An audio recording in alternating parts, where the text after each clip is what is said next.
Bueno, hoy día es 3 de diciembre del año 2015 y vamos a hablar un poco sobre los MOOC y un texto que envió el profesor que estuvo la semana pasada, Pablo Arjona, Marcelo Velasco va a comenzar haciendo algunas observaciones o sugerencias con respecto a la lectura que realizó a partir de los textos entregados por Pablo. Marcelo, ¿puedes comentar? Gracias, Ignacio. ¿Hay un rebote? Sí, no. Está hablando muy fuerte. Sí. ¿Estoy hablando muy fuerte? ¿Yo? ¿Quién? Tú, Marcelo, está muy fuerte tu micrófono. A ver, ¿dónde puedo regular eso? Espérame, a ver. Yo a ver si lo puedo corregir.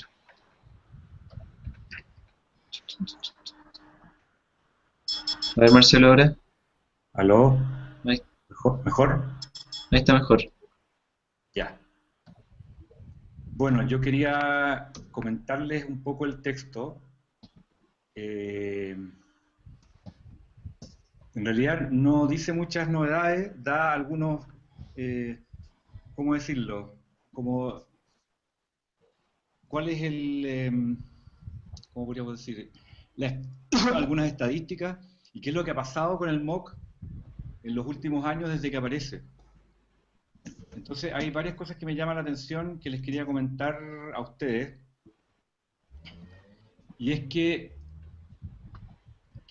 creo que es muy relevante, o sea, a ver, nosotros queremos ser, ¿cómo se dice? Practitioners, usuarios del MOOC. No nos preocupa tanto cuál es su deriva o su aplicación general como medio, sino que nosotros queremos investigar, desarrollarlo de acuerdo a lo que a nosotros nos parece importante.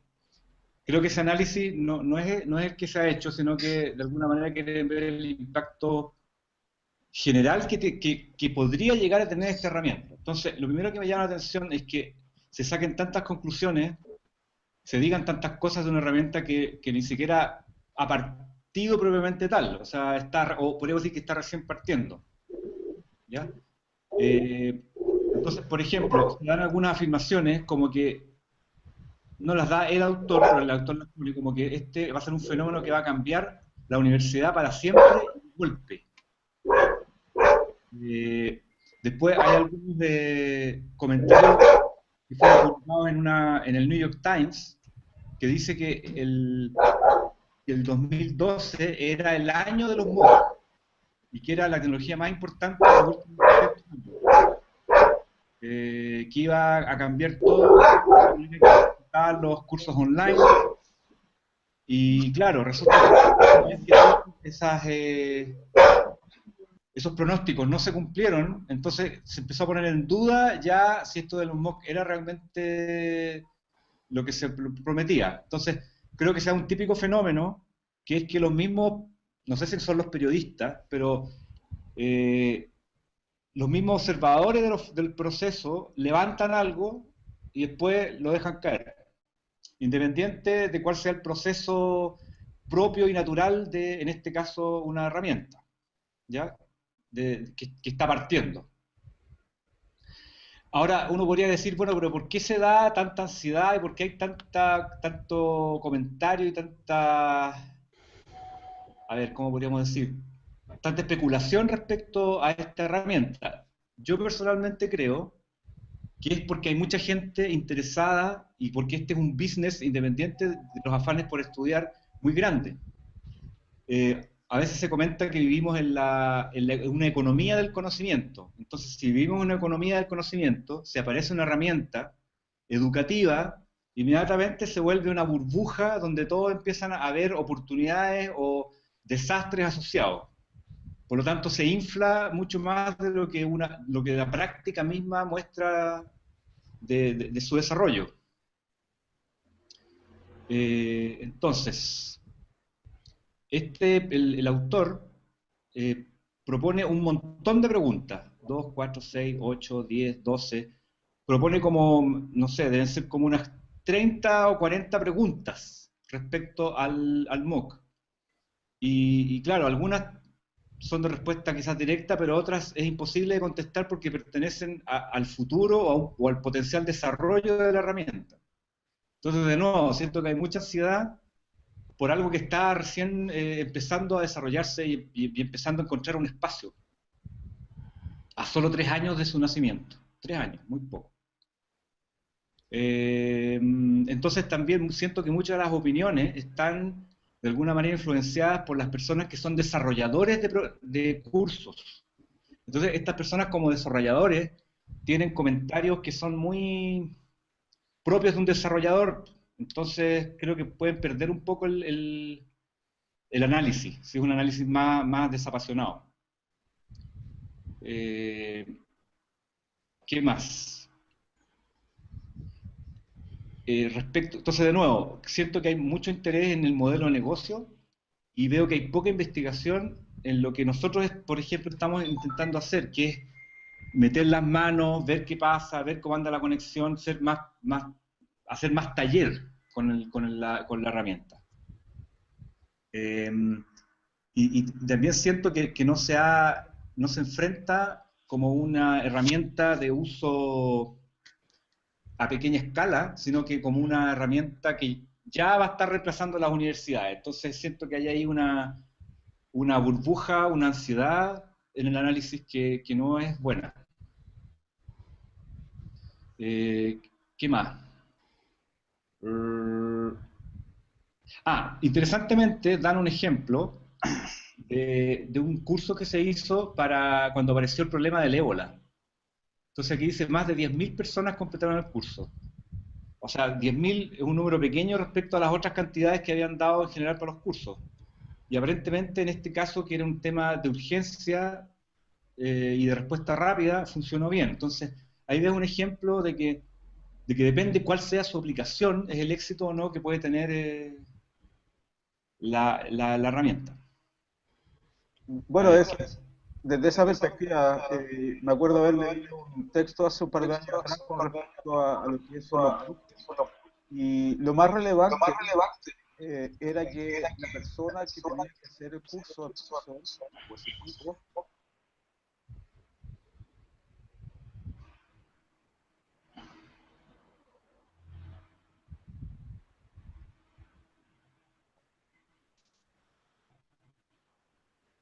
¿aló?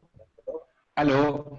Como iba comentando, sí, ahora sí, la persona que dictaba el curso era la que más aprendía realmente, porque aprendía no solamente a preparar la clase en términos de contenido muy ajustado a un tiempo determinado, sino que también cómo presentar el curso, la forma de hablarlo, toda una preparación que le requería muchas horas, la verdad. Entonces, desde esa perspectiva, el profesor tenía esa experiencia y producto de eso, según el texto que había leído, era la cosa más relevante con respecto a la introducción del uso de los MOOC. Desde esa perspectiva, Jorge, ¿qué opinas tú? Si tiene algo relevante el curso MOOC en términos de aprendizaje, por ejemplo, o es una plataforma que actualmente solamente está siendo testeada, o que no tiene realmente un impacto certero que no se pueda medir? Gracias, Ignacio. Bien, relacionado con lo expuesto por Marcelo, nuestro experto, primero entender que esta es una evolución que empezó junto con la evolución de la incorporación de las TIC en la educación. Y en ese sentido, a través de la evolución de este proceso, hemos visto que han aparecido, tal como decía Marcelo, burbujas que cada cierto tiempo van apareciendo y luego se revientan, se desinflan. Entonces, yo creo que tienen una proyección en la medida que sean certeros en su desarrollo y tienen un tiempo de vigencia. O sea, en la medida que se consoliden bien, van a ir depurándose a través del tiempo, pero tal como se ve, este tema de los MOOC, como evolución, las proyecciones que se han dado, eh, claramente no es lo que se dijo, por lo que estaba en el texto, en que se predijo mucho desarrollo, pero la verdad que con las TIC entre medio, tenemos que considerarla como una variable muy importante que va a condicionar cualquier proyecto que hagamos nosotros hoy día, mañana puede estar obsoleto porque apareció otra herramienta. Pero, independiente de todo ese análisis técnico que aportan las TIC como herramienta o como plataforma, indudablemente que dentro de esta modalidad MOOC subyace una riqueza de recursos para el aprendizaje y que en la medida que se vayan explorando se van a desechar o se van a consolidar. Entonces, creo que, tal como decía nuestro experto, estamos en el desarrollo y hacer análisis, proyecciones se pueden hacer, pero análisis ahora de evaluación, de valorar, estamos en el proceso, entonces es muy incierto el desarrollo por cuanto, tal como lo dije, la variable más grande que condiciona los desarrollos es el avance de la tecnología. Entonces, eh, el próximo año podría haber otro avance tecnológico y estaríamos hablando de otro modelo y no vamos a desarrollar lo que teníamos previsto. Pero Bueno, sí, en el minuto que estamos ahora, tiene una riqueza porque estamos desarrollando y lo vamos a usar, la estamos usando. Esa es mi apreciación. Ok, muchas gracias, Jorge. Y desde esa perspectiva, Marcelo, ¿qué opinas tú con respecto a todo del desarrollo técnico, de la posibilidad técnica, del sí. devenir?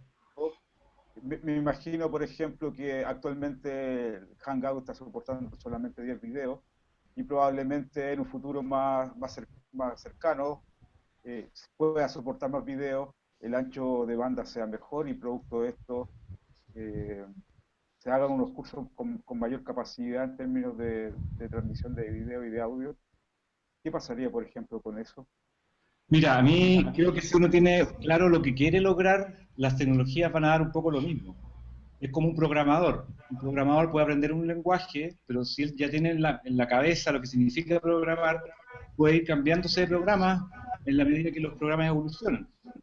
Entonces, en ese sentido, si uno tiene claro para qué lo quiere usar, cuál es la idea, cuál es el trasfondo teórico y político, si uno quiere valórico detrás, no importa que cambien las tecnologías. Al revés, se van a ir aprovechando en la medida que aparezcan. Yo creo que el principal problema es separar polvo de paja de lo que uno quiere hacer.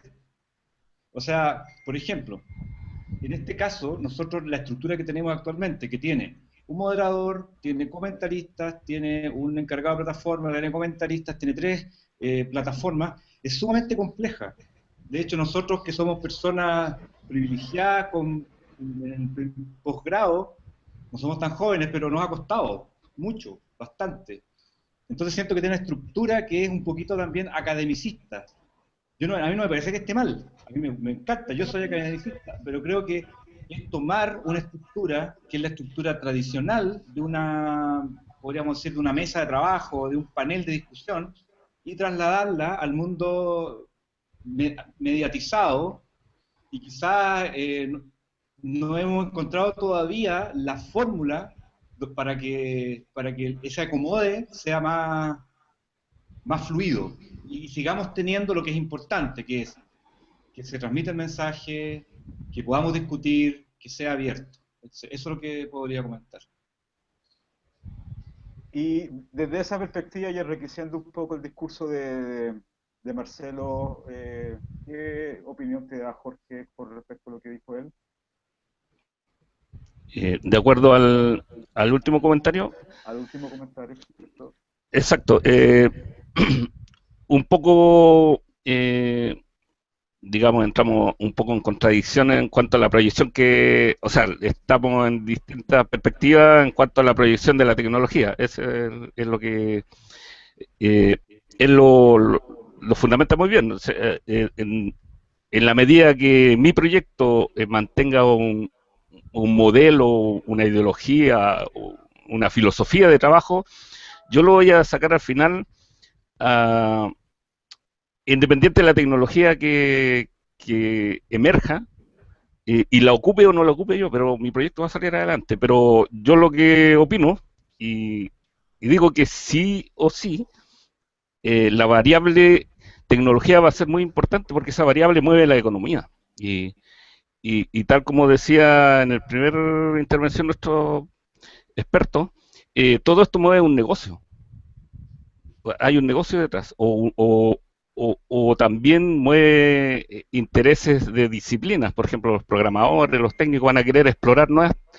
Y, y como hemos visto, van a emerger a lo mejor otras aristas. Pero estoy de acuerdo con él que si yo como eh, creador o desarrollador de un mock sigo una filosofía, la voy a sacar adelante, perfecto, independiente de la tecnología, pero la considero como variable importante de la tecnología, el avance, digamos, tecnológico, lo que emerja. Eso,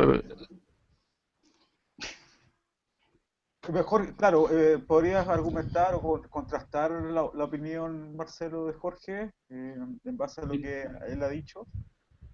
No, yo ¿O, estoy de acuerdo. o enriquecerla? Sí, porque estoy pensando que, claro, yo mencioné que habían ciertas dificultades, o sea, no dificultades, pero que habían ciertas barreras quizás tecnológicas a esta altura, y puede que en el futuro baste con que tú ingreses hay una aplicación en línea, ingreses un número de código y ya esté funcionando, ya estemos todos conectados y esté todo listo.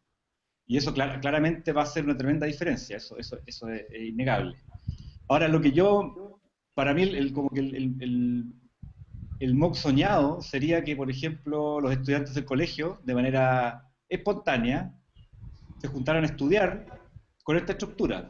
Entonces, uno de los compañeros se lee la primera parte de la materia, se la explica al resto de los compañeros, el resto, el que no entendió, pregunta, y al final todos estudian y estudiaron, es como si se haberse juntado a estudiar, pero que lo hacen a distancia y que eso efectivamente funciona y que después cuando dan las pruebas les va mejor que antes.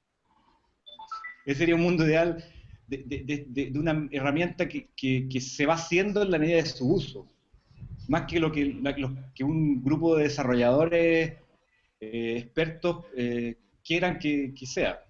Eso.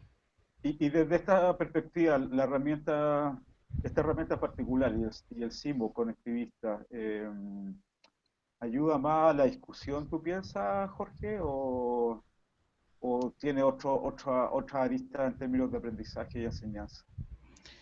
no, indudablemente que este modelo CIMOC ayuda a distribuir el conocimiento, o sea, a que exista la comunicación y el traspaso de información y la nivelación entre los estudiantes o los alumnos.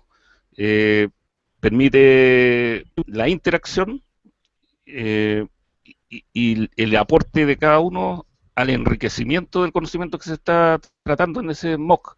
Entonces, indudablemente que este modelo, el CIMOC, tiene esa característica muy importante que no la tiene el XMOOC, que es un curso muy instruccional o cerrado, pero sí como característica especial que tiene este modelo CIMOC es la distribución del conocimiento. Ok, perfecto. Más bien eso, entonces, que un sistema de aprendizaje, mejor dicho, ¿no? En términos de enseñar algo de conocimiento a Eh, través. sí, es como la comunidad de indagación, se acerca mucho al modelo de comunidad de indagación donde los integrantes van construyendo mediante las interacciones el conocimiento, van resolviendo problemas o van realizando un proceso de aprendizaje en comunidad. Eso Y, es como lo que permite. y desde esa perspectiva está más vinculado a lo que es la educación-acción, ¿no es cierto? Exactamente. Perfecto. ¿Tú tienes algo que agregar, Marcelo, con respecto a esa opinión? Es decir, en la medida que yo voy, ¿no es cierto?, trabajando sobre la plataforma, puedo discutir y dialogar y en base a ese diálogo aprender que también estaría vinculado con respecto a esa tendencia o esa epistemología de la investigación eh, acción? A ver, yo entiendo la investigación de acción como otra cosa, pero tomando la definición que tú estás dando de que sea una plataforma de discusión, quizás por ahí va, po. O sea, quizás justamente lo que más atraiga de esto es que es un ping-pong. Pa, pa, pa. Ahora, lástima, somos dos solamente los que opinamos, pero imagínate que estén los 10 y que todos van opinando un ratito, pa, pa, pa, pa, pa, y eso te mantiene enganchado entonces. Y la medida que los que participan estén enterados, puede que se vaya dando un real fenómeno de,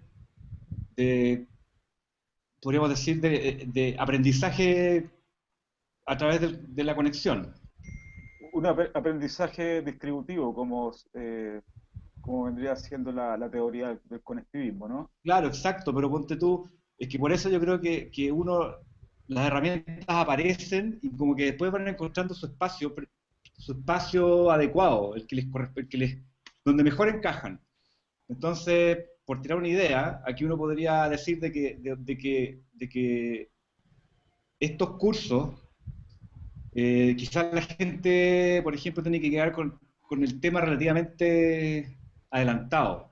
Y en estas ocasiones donde la gente discute, pone a prueba, etcétera.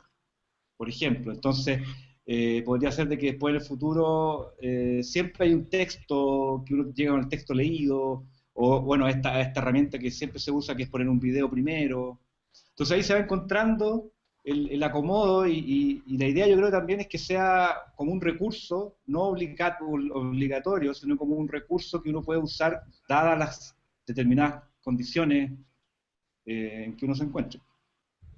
Y desde esa perspectiva, como ese recurso y las condiciones y el contexto, ¿no es cierto?, de la distancia que nos convoca ahora, es decir, cada uno de nosotros está a una distancia determinada, ¿qué potencialidades podría tener este tipo de tecnología, Jorge, en base a lo que podría ser este diálogo que se va generando y producto de esto conocemos, ¿no es cierto? ¿Cuál es No, creo que la potencialidad, me refiero, ¿no? Desde esa perspectiva. si no entendí mal la pregunta, la potencialidad de que tiene de desarrollo. No, más bien como de aprendizaje entre los individuos, Ah, no ok, que es, y cómo se distribuye el conocimiento. claro, Sí, no, yo le encuentro una potencialidad muy grande en la medida que la tecnología nos vaya incorporando, como dice nuestro experto, mayores facilidades para interactuar, la fluidez de la discusión, de la transacción de las ideas del conocimiento van a ser mucho más fáciles y el potencial de construcción de conocimiento y de distribución del conocimiento la veo muy grande. Esa es mi opinión de proyección que tiene. Eh, ¿y Tendría que crecer. lo ves tú aplicado de alguna forma? Eh, sí, se me ocurren. Siempre lo he visto esto descontextualizado desde esta. Del comercio de la educación, o sea, no ligado a sino que más abierto a un conocimiento de vida o de conocimiento de educación para la vida, ¿ya? No tanto para la entrega de títulos o cosas más tangibles, pero que el mayor potencial va a tener en ese desarrollo cuando se eduque cosas prácticas de la vida, ligadas netamente directo al actuar del ser humano. Ignacio, ¿Sí? sé que yo quería poner un punto también, Cuenta, sí, ¿sí? coméntalo. Sobre este aspecto de que tantas personas abandonan este tipo de cursos cuando se han realizado actualmente. Y yo estaba pensando en cuál es el proceso práctico que ocurre cuando uno toma uno de estos cursos respecto a otro. Entonces vamos a comparar, por ejemplo, un curso presencial con un curso de este tipo. En el curso presencial yo tengo que enterarme que el curso va a ser, tiene una fecha, tiene un lugar, ponte tú, puede tener una preinscripción, entonces yo tengo que dirigirme a ese lugar, preinscribirme, pagar o lo que sea. O sea, hay un proceso que es largo y en que en todo ese proceso uno se termina de convencer de que lo va a tomar. Entre que lo paga, entre que tiene que dedicarle un tiempo, qué sé yo. Después, cuando el curso efectivamente se hace, uno tiene que ir al lugar, entrar a un sitio. Eso, hay todo un proceso ritual lleno de significación y que hace que uno se mantenga en el curso, creo yo, más que lo abandone. Eso yo creo que es muy distinto a que te llegue un correo con un link y uno diga en ese momento, ah, qué interesante el tema, clic, me incorporo y el curso va a ser, qué sé yo, mañana, ok, mañana estoy, porque mañana tengo libre, lo tomo, ahí no hay ritual ¿cómo podríamos llamarlo? No está todo este ritual que implica el otro tipo de curso. Y eso no es menor, para mi gusto. Porque es tan rápido el proceso, es tan fácil que yo ingrese, que también quizás es igual de fácil que me salga. Entonces no es necesariamente un problema de que los cursos sean débiles o qué sé yo, sino que el proceso de ingreso es muy excepcional y muy fácil que después lo puedas abandonar por eso mismo. No sé si se entiende la idea. Sí, sí, Ignacio, bueno, hola Ignacio. Oye, estaba revisando acá en WhatsApp y, por ejemplo, hay varias preguntas interesantes. Entre ellas, por ejemplo, habla si acaso los mocks tienen un diseño, si acaso es necesario que haya un diseño en los mocks, considerando el último comentario de Marcelo. No sé qué pueden decir las personas ahí, Marcelo o Jorge, al respecto.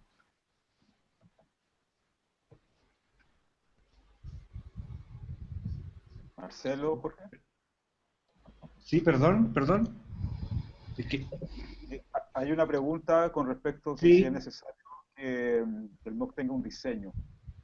Lo hicieron por WhatsApp, que tenga un diseño. previamente establecido. eh, a ver, yo creo que de todas maneras, porque tiene variables y de acuerdo a las variables, habrán variables mejores, o sea, mejores o peores maneras de hacer las cosas en la medida que hay una práctica. Por lo tanto, tiene que haber un diseño. Y también va a depender de los contenidos. Dependiendo de un contenido u otro, también hay elementos de diseño, pero uno podría hablar de diseño, un diseño fuerte y un diseño débil. Diseño fuerte quizás puede tener que ver con estructuras que tienen que ver más con la funcionalidad, y podríamos hablar de un diseño débil que tiene que ver quizás con los contenidos. Eso se me ocurre. ¿Y la profundidad cómo la abarcarías en ese aspecto, Marcelo? La profundidad, ¿en qué sentido? En el diseño. Tú mencionaste la profundidad en el diseño, ¿no es cierto? Los contenidos, ¿o no? Sí, a ver, es que yo creo que diseño de todas maneras, porque al ser el MOOC una herramienta que tiene ciertas características, tú tienes que hacerte cargo de ella y entregar los contenidos de una cierta manera, que no es igual a cómo está escrita o no es igual en una sala de clases presencial. Y desde esa perspectiva, ¿cómo se podría hacer más profunda o revisar de forma profunda cada uno de los temas que se abordan, pensando en el diseño? No sé si tú tienes, Jorge, alguna respuesta con respecto a eso. Con respecto a ese tema no se me ocurre en primera instancia, pero sí concuerdo con la idea de que debe haber un diseño, como todo proyecto que se levante va a tener que considerar el tipo de público que se va a dirigir, las materias que se van a tratar, la profundidad, como dice Marcelo, y obviamente todo eso se elabora en un diseño. Y este diseño no va a ser rígido, o sea, yo creo que para cada caso va a haber un caso, un estudio, un análisis eh, preliminar antes de levantar el curso. Y bueno, el problema de la profundidad del conocimiento, no sé, ¿cuál es la pregunta de fondo? Si es la profundidad del conocimiento a lograr, Sí, ¿es eso? pienso yo que probablemente este tipo de plataformas nos permitan discutir sobre un tema, pero profundizarlo de forma más consciente, pienso yo. no sé, mediante el diseño me imaginaba, por ejemplo, un pool de preguntas a partir que se generen, por ejemplo, o que los mismos expertos al final del curso, y esto es algo que ya hemos conversado un poco con Marcelo, los expertos o los participantes en el curso realicen, por ejemplo, 3 o 4 preguntas con respecto al mismo tema que se abordó, por ejemplo, donde haya una tarea después para poder enviarla, por ejemplo, en términos Sí, de... bueno, Ignacio Rescato, yo creo que ahí entramos a un tema súper eh, complicado todavía, que es la evaluación. Creo que está ligado a la evaluación. Claro, Y de entonces ahí nos daría para un tema súper largo, pero creo que es lo que hay que desarrollar. O sea, debería estar incluida el cómo, yo creo que no está resuelto todavía. O sea, estamos en ese proceso. El cómo podemos lograr tener la evidencia de que se logra o no se logra el conocimiento en los participantes. porque el conocimiento podría ser algo divergente en ese caso, porque alguien podría tener una opinión divergente con respecto a un tema determinado también, ¿o no, Marcelo? Ah, claro, por eso que es una discusión, po. Y porque aquí nadie sabe la última verdad y porque además cada uno, de acuerdo a sus distintas realidades, puede tener distintas visiones de las cosas. Ahora, yo quería comentar una cosa cortita. A ver, ¿qué es lo que dicen por acá? Ah, respecto al diseño, que yo creo que si uno está en una fase inicial investigativa, es bueno tener diseño para ir probando, po, para ir sabiendo qué cosas se hicieron respecto a la otra experiencia. Entonces, quizás uno en esta fase investigativa tiene que ser un poquito más estructurado para ir viendo cuáles cosas funcionan y cuáles no. Eso no se me ocurre, en términos de diseñar más o menos la clase. Como una especie de checklist, ¿no? Claro, que como estoy en las condiciones que son nuevas, que no son las típicas, quizás tengo que... Yo sé que los profesores preparan las clases y tienen objetivos y a veces son súper estructurados para hacer una clase. Quizás en este caso, al principio especialmente, hay que también ser igualmente estructurado, porque hay más restricciones aún que en una sala de clase. Eh, no sé si Daniel tienen alguna otra pregunta con respecto al tema. Bueno, en algún minuto estaban haciendo preguntas en relación a los instrumentos de evaluación. Quizás ahí haya mucho que desarrollar, como ya lo que planteó Jorge. Y esa era más o menos la última pregunta. El público no ha manifestado otras inquietudes hasta ahora. Perfecto. Entonces yo creo que vamos a... No sé si quieres redondear tú, Jorge, con algo más o Eh, terminar. sí, solamente para que no se me quede en el tintero, se me ocurre a mí que un instrumento muy apropiado que podría aplicarse en este tema es un paper, un escrito al final de un curso MOOC, y eso en la medida que después se vaya a tener y se publique, y en la medida que vaya teniendo citas o se vaya validando y vaya reconociéndose a la persona que realmente va adquiriendo más conocimiento. Eso sería como una herramienta de evaluación el hacer digamos, un paper, un escrito. Mm. Perfecto. ¿Y tú, Marcelo, tienes alguna opinión con respecto a eso? Para ir cerrando ya. Encuentro súper interesante un paper que tenga como una autoría también distribuida. Claro, Claro, además que como que invita a una nueva visión respecto a lo que es escribir un paper, que puede tener sus debilidades y sus fortalezas, pero que lo encuentro está bien interesante. Y en fondo la calidad del paper sería la calidad del curso y la calidad de los participantes. Ahí habría una evaluación de alguna manera que también no sería individual, sería general, pero bueno, tenemos que estar preparados para las novedades, pues, no sé. Y entonces, desde esa perspectiva general, a lo mejor un artículo es como pertinente para poder finalmente evaluar el curso y es como una buena alternativa, yo pienso, ¿no? De todas maneras. No sé si Jorge está de acuerdo con eso. sí, se me ocurrió como idea que podría ser adecuado para este tipo de curso, CIMOC. Bueno, yo creo que con eso, no sé si Daniel, ¿tiene más preguntas la gente en las redes o no? Hasta aquí apoyan esta idea que ustedes plantearon en relación a estos papers quizá cooperativos o colaborativos, no sé cómo llamarlo, eh, que así conjuntamente se va creando conocimiento. Ese fue como el último comentario que nos llegó. No hay más preguntas. Como una especie de Wikipedia, pero con otra técnica, ¿no? Express. Sí, claro. Bueno, yo creo que vamos a dar por cerrada y terminada la sesión. Quería agradecer a Jorge y a Marcelo y a Daniel, Muchas gracias. y nos estaremos viendo en clase, en cuerpo y alma, como dicen. Bien, pues Buenas muchas noches. gracias. Gracias, Marcelo. Gracias, Gracias, Ignacio. gracias, Cambio Daniel. fuera. Hasta luego. Chao.